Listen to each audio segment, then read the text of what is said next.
Welcome back to the Fostering Financial Victories podcast. This is episode 2. We hope you enjoyed episode 1 that we did recently with Ben Newman. And we hope that you were successful in either setting some goals or maybe adjusting goals that you had already previously set. Today, we're going to dive into a topic that our team is pretty passionate about. And I've got with me Rob Victor and Faith Zane, who they're going to join me, and they're excited to talk about the topic of planning. So we're going to kind of get into the weeds a little bit today. I want to give you a quick background on these two folks. So Faith, she is the person in our office that everyone wants to have in their office. She's got the personality that just kind of is infectious, and it just rubs off on everybody in a great way. So she and Rob have a very unique relationship in that she has seen Rob go through quite a bit of a transition and growth over the last 5 to 7 years. It's a small one, it's fine. Rob has a very unique story, so I'm going to let him talk a little bit more about that. He's one of the principal owners of the Foster Victor Wealth Advisors. So I appreciate you guys coming and taking some time out of the day to spend some time with us. Welcome, and hopefully let's have some fun. Cool. No doubt. Yeah. So, Rob, if you could, give a little bit of a background on how you went from college soccer player to where you are right now. Yeah, so I played soccer at Furman and did an internship here in town, and that's where I met Paul. And sadly, he was my mentor, and we ended up, having separate businesses that we were running. And then about 4 years ago, we decided to put them together. That's really kind of the story. Basically built separate businesses, put them together, and now we've got a team of 18. And man, I think we got an awesome team and an awesome family. So, Faith, what about you? How did you fit into all this? How did you find yourself where you are today? So Rob hired me pretty much right out of college, and it's been a long haul with him for sure. But I've seen, he's thankfully transitioned. As he's transitioned through different parts of his life, he has taken me with him along the way. So it's been really cool to see that. Yeah. So I'm not necessarily work directly with Rob. I work more directly with Paul now. So now you kind of see Rob from a distance, which should be a different story. Right. You can actually step back and take like a 30,000. Yeah. Uniquely, I think Faith was there when I told her and Susan Harvell about Cole being born. I was thinking about that this morning. Yeah. He just screamed it from the other room, but we've evolved and we've grown from that, Yep. A little bit of a closer relationship now. No doubt. So. Yeah. Okay. All right, so let's dive into the topic of the day. So planning. Why should people be doing planning? And we're not just talking about financial planning, but just planning in general. So the last discussion we had with Ben was about goal setting. Right. So I think this is a good segue to planning in general. Yes, we specialize in financial planning. Rob, what's your take on why people either succeed in planning or why they shy away from it? Yeah, I think planning for me, I think we should plan almost every part of your life. I think whether you're going to the gym, working out, planning out your schedule, time with kids, family, it's just hard. I think if you don't have a plan, you're just kind of running through the motions. So, I always view it as like, maybe you can go run a 10K or a 5K. Some people may be able to run a marathon, but if they're not planning for it, there's no way they can be as effective as they would be if they planned it out, right? Okay. So that, for me, I think you should plan every aspect of your life. I don't know if it has to be planned out to the T, but I think having a plan of some sort gives you direction. Okay. I agree. Yeah. I agree totally with that. Well, you start thinking about all the different things that people are struggling with fitting into their daily life. So financial planning, and we're going to talk a good bit about that, but why is that one that people typically avoid doing, or maybe they just say, hey, you know what, I'll do it later? What do you see with that? It's scary. Yeah? Like, coming from my own perspective, like as a client of Foster Victor, like it's a scary thing to go through, to have to like be very vulnerable about your financial situation and how you're going to reach those goals, and it's scary. Just kind of telling people all your dirt, maybe? Right, Yeah. absolutely. Yeah, I think it's in our, for whatever reason in our community, money and finances is just not talked about. It's not talked about. It's not taught in school. And there's some accountability factor there, right? So when you go in to do planning, It's kind of, again, I go back to sports analogies, which Faith doesn't really love, but I love a sports analogy. yeah, going into the gym, like if I just go by myself, I'm probably gonna do curls and chest, and I'm not gonna run or squat or anything. But if I go to a gym where I've got a trainer, I've got a team, or I've got some accountability, I'm gonna end up doing things that I probably wouldn't do. And I think that's really what planning, especially financial planning, needs to be, right? I mean, I don't even do my own planning. You would think if anybody could do this for a living, it'd be myself. But at the end of the day, I'm just as emotional as anybody else, and I like spending money just like everybody else does. Right. I think the accountability factor is just the key piece, like having that accountability, somebody to constantly go back to and check in with. Having that person that knows, hey, they're Right. going to ask me about it. Right. They know your dirt. Yeah. Like they know. Yeah. So when should people start to maybe have this discussion? Like, what is there a certain age? Is there a certain time in life where this should be way more relevant than it is? Is there an ideal time? I don't think it's ever too late. It's probably not too early. I mean, I think first time you start to make money, I think there needs to be some type of thought around, what is the value of the dollar?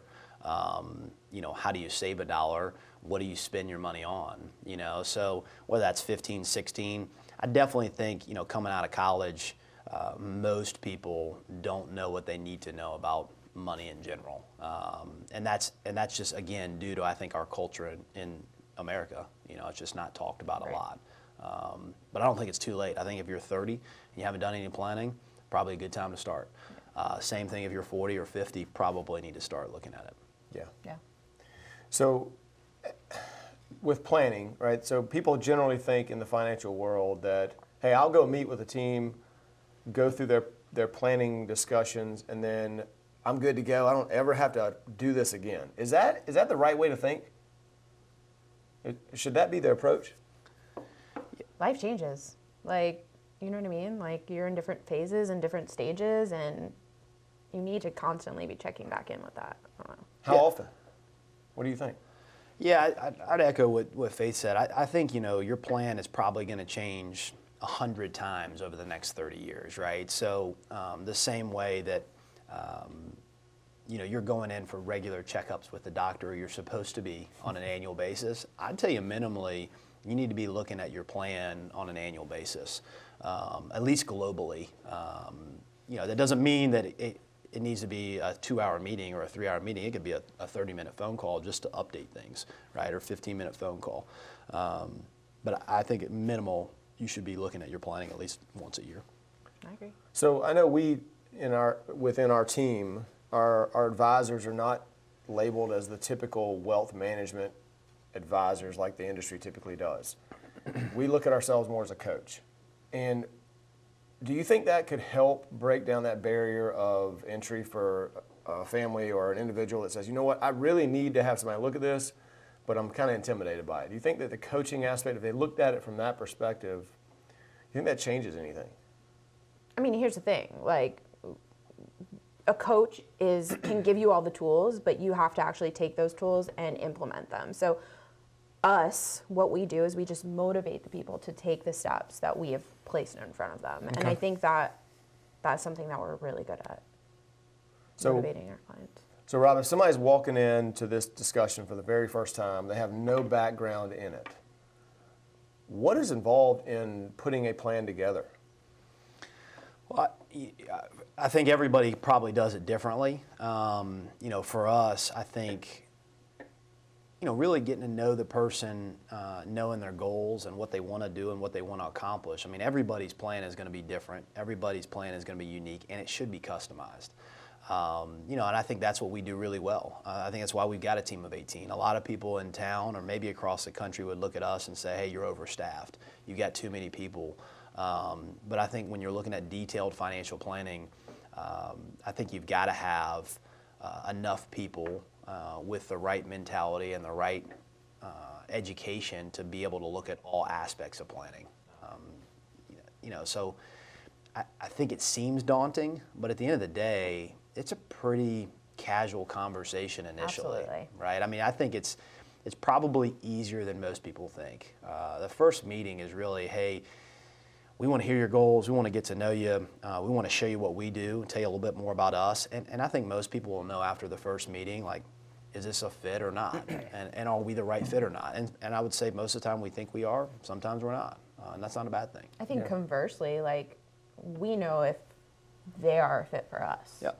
Like, So when, let's say a husband and wife are having this discussion about, you know, getting their financial house in order, if you want to call it that, are there any topics that they should really hone in on? So like, say the person who just had their first kid or second kid, 35, 40 years old, is their topic of conversation, their priority, a lot different than what somebody who's in their late 50s is going to be?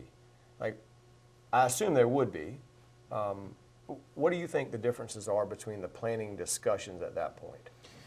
Yeah, I mean, I think it's a pretty good segue into talking about, you know, prioritizing what's important. Mm-hmm. You know, a 35, 40-year-old that's got a kid or two, you know, their priorities may be a little bit different. Education funding, they're still trying to save for retirement in some capacity, probably are still in the acquisition phase of their life where they're having to buy a lot of things.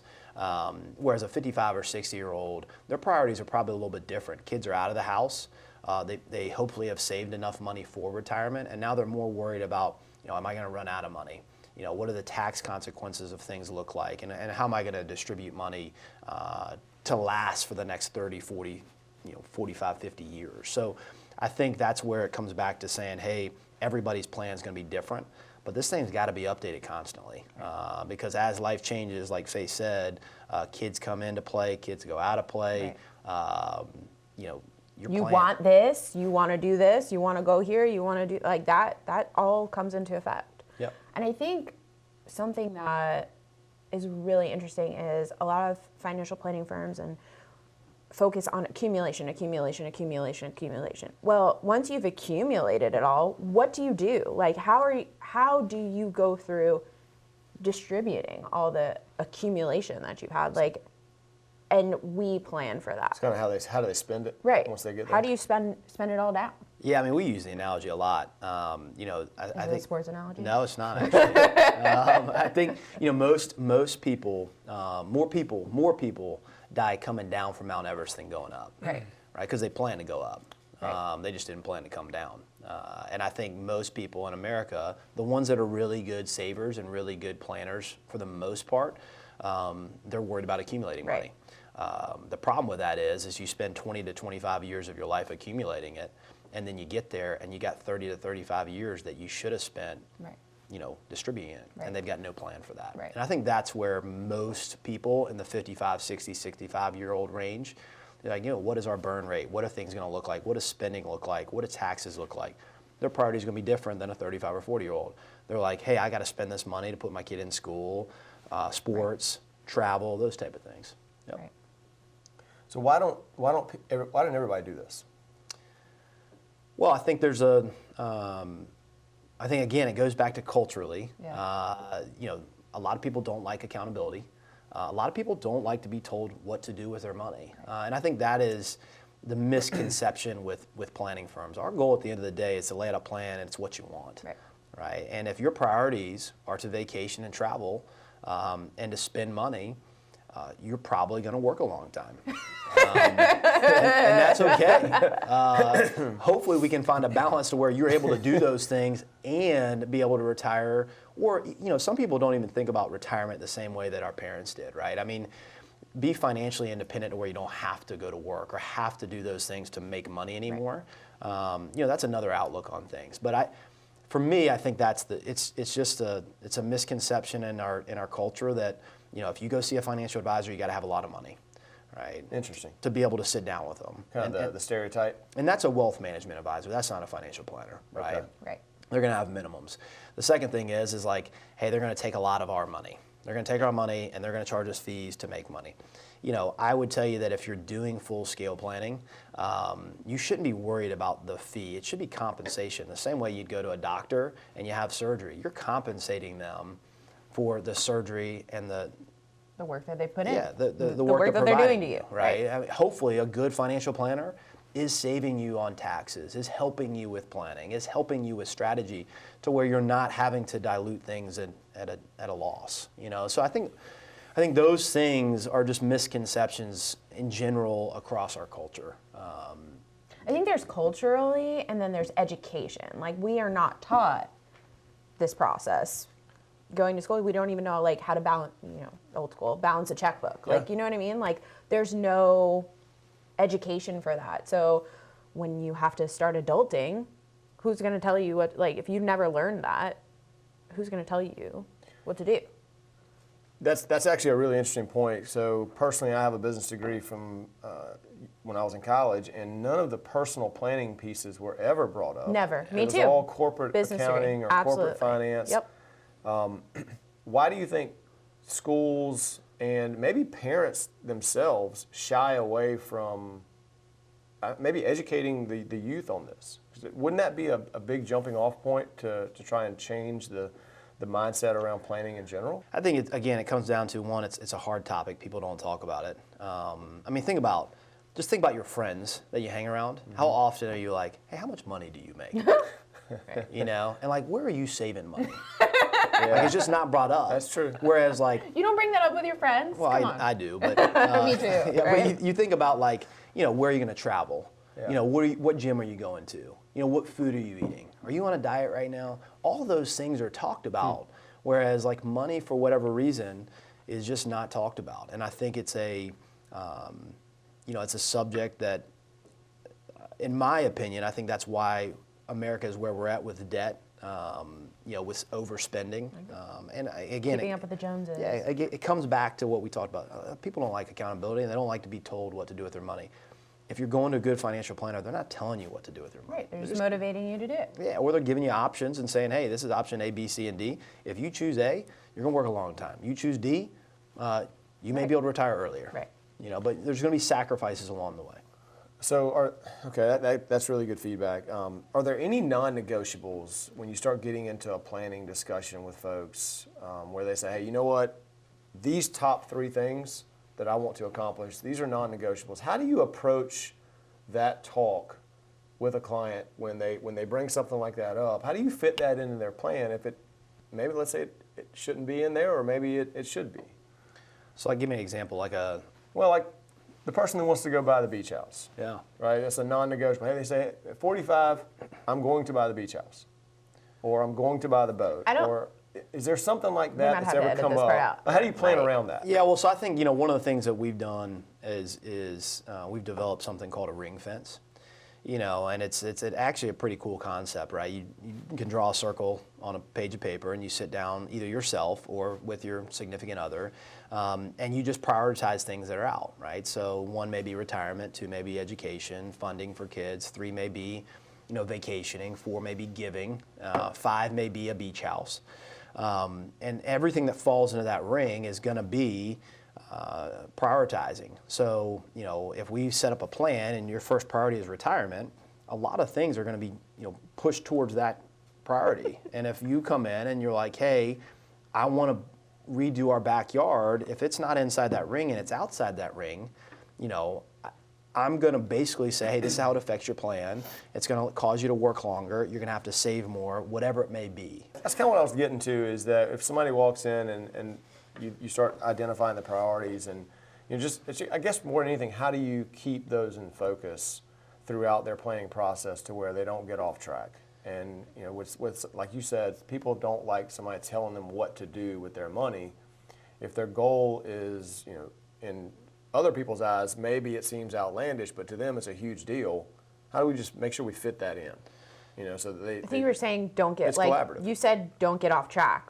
That's why updating your plan is essential, so you don't get off track. Yeah, and I think, like you said, Eric, it's being collaborative, working together, and at the end of the day, if you want to do X, Y, and Z, these are the 3 options. This is what it looks like, and these are going to be the circumstances from what you choose. Got it. That makes sense. Okay. So if somebody's thinking about starting this process, this discussion, you and I, we all know everybody's so busy. What's the time commitment that they could expect, just in general, not holding you to this, but is there a specific expectation there of how many man hours should they be thinking, hey, this is going to take us some time to put all this stuff in place, just to make sure it's the right timing of the year for them? Yeah, I would say initially not a lot of time, right? Okay. So the first meeting, it's got to be conversational, collaborative, and really figuring out goals. So really, you're going to probably spend 45 minutes to an hour, maybe an hour and a half in the first meeting. At that point, you're going to know, is it a right fit or not? And if it is, depending upon the detailed level of planning you do, it could range somewhere between 4 to 6 meetings. Okay, and those in an ideal world, we'd be seeing you minimally every 21 days. Right? Anything longer than 21 days, people are going to forget about the meeting before, and then we're going to spend 30 minutes kind of recapping the meeting before. Right? So, could knock it out, the planning process, in a 4 or 5 month period. Could do it as quickly as 3 months, but it's a process. So, it's like anything you do. I think you got to be committed to it. I would hope that you could separate 8 to 10 hours of your life over a 5-6 month period to make sure you're talking about one of the most important things in your life, your money. We just talked about prioritizing. It needs to be a priority. Yeah, I don't know if there's ever a good time. Everybody's got kids, sports, other things they're committed to, or let me go on this vacation before I get my financial things in order, because they're going to make me, or they're going to tell me that I can't go on vacation again. Like, I actually want you to go on vacation. I don't want you eating rice and beans. It's like eating that cheat meal before you start the diet. Yeah, exactly. That's exactly what it is. I just tend to cheat every day. Yeah. Okay, so how, I think the one topic that always gets brought up is the dreaded budget word when it comes down to planning. And people always kind of shy back away when that topic or that term ever comes up. How do you get around that? How do you discuss it with people to where it's not an intimidating discussion? So if a spouse, maybe they're not as engaged in the financial matters of the household, how does a person get them engaged in that without feeling like it's a combative discussion, which I think it can kind of come across sometimes as? No. Maybe. Yeah. I Break out the think box. In my house, it's definitely a combative discussion. Yeah, I mean, I just view it differently, right? I look at a budget and I'm like, it really more for me is a cash flow. And I'm an accountant. My background's in accounting, so I view it more of like, how much cash do we have coming in and what do we have going out? And how do we want to prioritize what goes out? And I think a lot of times people think it needs to be a strict budget. I think if we've got issues with spending, credit card use, buying things that you don't need, probably needs to be pretty budgeted. But, for a lot of people, they make enough money to where they can do the things they want to do in life. They can eat out when they want to eat out. They can go on 1 or 2 vacations a year, and they don't really tend to worry about money month to month. I think that's where it actually is even more impactful, right? Is because we're just putting parameters around, hey, we just don't want to overspend. Mm-hmm. So I use my wife Carly and I, for example. When we first got married, we were probably spending $2,000 to $2,500 a month on food and going out, and that's a lot of money for food and going out, especially when you have no kids, right? But what we did is we just sat down and said at the end of the day, hey, we're not going to spend more than $1,800 a month. Kind of dial it back a little bit. Yeah, and basically what happens is all of a sudden, after a couple months, you're like, wow, we just found $700 a month that we were not wasting, but we probably didn't need to go out 3 times a week to dinner. Tighten the shoestring. Yeah, so I think there's things like that can be tweaked. And when we're looking at a budget or a cash flow, it's not because we want to see what you're spending. Right. It's because we want to know, like, hey, what areas could you probably tweak and you wouldn't notice it much? And boom, you just say $50 there, and $50 there, and $50 there. And all of a sudden, you pick your head up and you're like, man, we actually do have another $800 a month that we could be saving. So it allows them to start being really intentional. Mm-hmm. Would you say that that's pretty accurate? Yeah, I think there's that piece. And then I think, if you are at the point where, you're not really ever budgeted and you're not worried about money, then it just becomes around like, hey, I want to put caps on things. So like, for example, you may say, hey, we put everything on a credit card. We pay the credit card off at the end of the month. As long as our credit card bill is below $5,000 a month, I feel pretty good about it. Right. It goes above $5,000 and you're like, we overspent. What do we spend money on? And I say 5. It could be $2,000. It could be $10,000. It could be whatever. Usually changes when kids come around, right? Exactly. Yeah. I think from a client perspective, me as the client, I think the budget conversation for John and I, my husband, was very daunting. But once we kind of worked with Rob and had those goals in mind, it kind of became like a game for us. Like where can we cut? And how like getting excited about our goals together and like doing everything that we can to achieve those goals. Yeah. It's not, if we don't spend $50, going out tonight, it's not a big deal because like we're saving that $50 and it's going to reach our goals. So like it becomes like a thing that you can do together actually. That's how it worked for me. That's really interesting. So to piggyback on that with the goal piece, do you find that most people don't really take a lot of time during the course of their day or their year to actually think about what they want to happen from a financial perspective? Do you think they're just sort of winging it? Absolutely. So when you said you guys went through that discussion, right, had you ever talked about, hey, these are the things that we want to accomplish financially? Well, like, yeah, but like never like set in stone. Like this is what we're doing. So when you know what I mean? that was the revelation. When you Right. did that, that was the piece that really solidified all of it. Honestly, it's kind of like having we say coach, but it's a mediator. Yeah. Do you feel like your job is a lot of mediation? Yeah, I mean, I think for me, Carly and I going to Paul for our planning. It's a win-win, man. You just get somebody else in the room that can with knowledge. help, with knowledge that can help bounce ideas off the table that everybody can collaborate with. And there's not a right way or wrong way to do it. It's just how do we want to do it together, right. And I think that's why for me I'm like, why wouldn't you have a planner? Right. Like why would you try to do this on your own? Even Sure. if you were the smartest person on the planet, you're doing it by yourself. Who has time? And it's really hard to do things by yourself. I know this. Like if I'm going running at 4:45, 5 o'clock in the morning and it's 30 degrees outside and I'm going by myself, probably not going. But if I've got 5 other, guys or girls that I'm running with that I told I was going to be there at 5 a.m., I'm going to probably go. Is there anything else from a planning standpoint that you think our listeners would find relevant to this topic, or you think we've covered the majority of the surface level topics? No, I think if you're not doing it, I'd start doing it. Okay. And I would try to involve all parties. I think is Okay. the other big thing. I think some people we sit down with, the wife and or the husband runs the home life, and the wife and or the husband does the financial side. I think you need to be involved in both. I kind of put it this way, my wife, she runs our family household, and without her, I wouldn't be able to do those things, right? Like, I'd love to tell you I know what my kids are eating all day, every day. I just don't, And on our side of things, I'd love to tell you that she knows exactly where we're saving money, into this account, this stock, et cetera. She doesn't. She just knows we're saving money. So as long as my kids are eating, and they're growing, and they're eating healthy, and we're saving the right way, I think it's a win-win. Don't have to know it all, but we need to know 30,000-foot view, hey, this is what's going on. I think we focused a lot on husbands and wives and marriages and people being together. But like, what would a single person do? Like, what's your strategy for like a single person?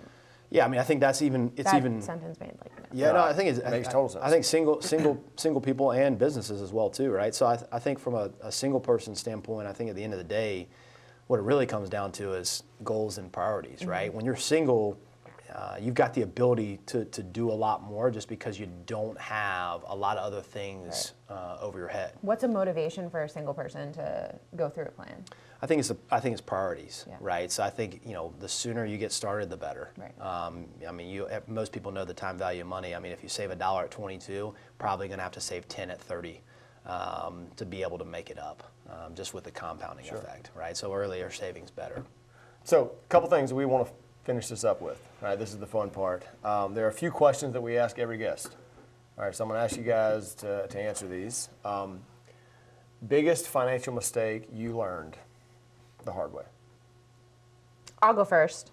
I bought a Jeep, a 4-door Jeep Wrangler, and that was the biggest financial mistake of my life. I don't know why I thought I was the type, if you can see me right now, you can, but I am literally the girliest girl on the planet, so I don't know why I thought that it would be fun to drive around in a Jeep Wrangler that literally has 14 miles to the gallon. That was a financial mistake that I wish I hadn't made, and I wish I would have talked to my financial planner prior to purchasing. Yeah, that's I would say for me, and it's actually why I ended up stopping doing my own planning. Is I have a condo downtown, and I had an interest rate at like 3.25% fixed on a 15-year mortgage, and I was like, I just hate debt, and let me go pay it off. And now I've got money tied up in a condo over the last 5 years that could have been making a whole lot more money. Right. What's that called? Arbitrage? It's called arbitrage. So that's kind of what I'm saying. Even emotionally, same thing with me, right? Yep. Okay. Second question. If money was no object, you could buy anything in the world, what would it be and why? Money was no object, No and I object. could buy anything in the world. Yep. I'd probably have a personal chef. Personal chef. Okay. Yeah, I kind of tend to struggle with eating the best all the time. So if I had a personal chef that could make me every meal, I'd probably be a little bit healthier. I think it'd be that. If teleporting was a true thing, I'd definitely be teleporting. Okay. Like if there was a teleporting machine and it cost Elon, where you at? Yeah, I mean, if that was it, I'd love to teleport and like go from here to France, and be like, I can go whenever I want. Okay. That'd probably be it. Those two things. All right. Last two questions. Last two things that you bought that you spent money on. So I bought this Whoop band. What is that? It's basically like a band that tracks sleep, which if you can't tell by my eyes, I don't get a lot of sleep. So how well you're sleeping. Okay. Tracks working out, and then it tracks recovery. Okay. So it's actually, and it asks you every morning when you wake up, did you drink more than 2 alcoholic drinks the night before? Ooh. So it's Okay. a really good watch for me because A lot I'm of accountability. Yeah, huh? it's again accountability Yeah. thing. Yep. Okay. What else? And then my family and I just got back from visiting my sister out in Los Angeles, and we went to Universal Studios. Okay. And we went to what is it? Harry Potter World. Yeah, Harry Potter World, and I bought a butter beer. Interesting. Delicious. All right. So we Pretty got good. two really different things. What about you? The last two purchases. Paul Foster, Foster Victor Wealth Advisors. He just had a baby. Okay. Elliot Faith, Okay. my namesake. I bought them, it's a tradition for every child that they have. I buy them a bottle of, they usually have girls, so it's fine. I buy them a bottle of pink Rosé Veuve Clicquot, so Okay. every single time. So I bought him a bottle of champagne, and then I'm going to Las Vegas in February, and I bought some new jeans to go All to right. Las Very good. priorities, you know. Things like it. outside the ring fence. Definitely outside the ring fence. Okay, so as we finish this up, we hope it's been valuable to you. Hope you've taken some pieces away that you can apply to your life. We do have an accountability check every episode, and the accountability check for this episode is that we're going to challenge you to go and design your own ring fence. Yeah. So kind of have that discussion either with yourself or your significant other and figure out what's really important to you. What are some non-negotiables as you move forward in 2020?